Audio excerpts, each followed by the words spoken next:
Salut, c'est Émeric pour PSN Coaching et je vous retrouve aujourd'hui pour un nouveau format de 3 minutes sur les douleurs d'épaule. Attention, c'est parti. Alors évidemment, la première chose à faire quand on a une douleur d'épaule, et d'ailleurs quelle que soit la pathologie, c'est évidemment de consulter un professionnel de santé pour avoir un diagnostic précis sur la pathologie. Ça permet de déterminer si la cause elle est traumatique, si elle est d'origine vasculaire, si elle est d'origine neurologique, si l'origine est une maladie inflammatoire, ou alors si la cause elle est mécanique. C'est pas toujours évident d'identifier la cause, et pour la plupart des patients, à partir du moment où ils ont une douleur sur une articulation comme l'épaule, la plupart des gens vont penser que la cause elle est forcément mécanique. Donc je vous le redis, non, la cause mécanique n'est pas la seule cause possible. Mais dans cette vidéo, je vous apporte des solutions pour soulager des douleurs d'origine mécanique. D'ailleurs, si des vidéos sur les autres causes possibles et leur traitement vous intéressent, n'hésitez pas à me le faire savoir en commentaire. Donc pour les causes mécaniques, on va évidemment s'intéresser à la mécanique de l'épaule. On veut qu'elle soit mobile à tous les niveaux, que ce soit au niveau articulaire ou les tissus mous. On veut que l'épaule soit équilibrée et qu'elle soit stable. L'épaule, elle est en réalité constituée de 5 articulations. C'est un véritable complexe articulaire. Et on veut récupérer les mobilités des 5 articulations. Côté musculaire, on va aller chercher la mobilité des muscles qui sont tout autour de la région de l'épaule. Et ça, on va pouvoir le faire par des étirements. Côté tissu conjonctif, on va vouloir casser les adhérences de tous les points qui sont situés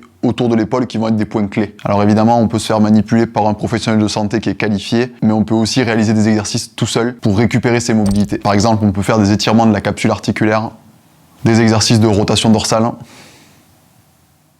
On peut aussi faire ces exercices avec élastique pour à la fois mobiliser et étirer les grands groupes musculaires qui sont autour de l'épaule. Pour les tissus mous, on va pouvoir faire du massage à la balle sur la zone du petit pectoral,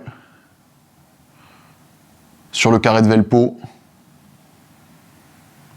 à l'arrière de l'épaule, et aussi sur le trapèze supérieur qui est un muscle important pour relâcher l'épaule. Côté équilibre, on va vouloir renforcer les muscles principaux qui sont souvent trop faibles dans le complexe de l'épaule. Et je parle en particulier des muscles stabilisateurs comme les fixateurs de l'omoplate, donc par exemple les trapèzes, les rhomboïdes, le dentelé antérieur, mais aussi les muscles de la coiffe des rotateurs. Donc là on va pouvoir faire des tirages de bas en haut, des tirages moyens, des tirages de haut en bas avec différents types de matériel, que vous ayez des élastiques, des haltères ou autres.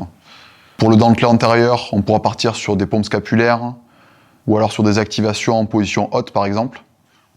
Côté coiffe des rotateurs, on va pouvoir partir sur du renforcement sur les 3 positions de rotation, en R1 coude au corps, en position de rotation R2 à 90 degrés, en position de rotation R3 à 90 degrés le bras devant. Et il nous reste un dernier élément important pour les pathologies d'épaule, c'est la stabilité. Il existe plein d'exercices pour travailler la stabilité de l'épaule, mais il y en a un que vous devriez retenir, c'est le Turkish Get-Up. C'est mon exercice préféré pour la stabilité de l'épaule parce qu'en un seul exercice, vous allez pouvoir travailler votre stabilité d'une position à 90 degrés de flexion d'épaule, et vous allez travailler la stabilité de 90 degrés jusqu'à 180 degrés, donc avec l'épaule en haut, tout ça en un seul exo.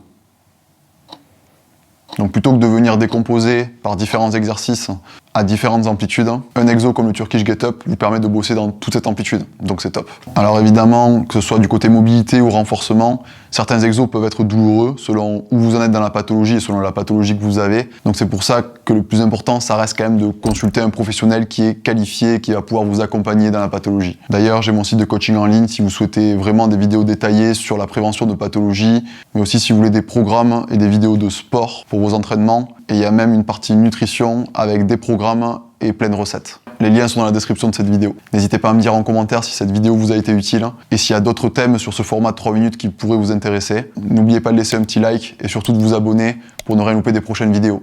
Salut!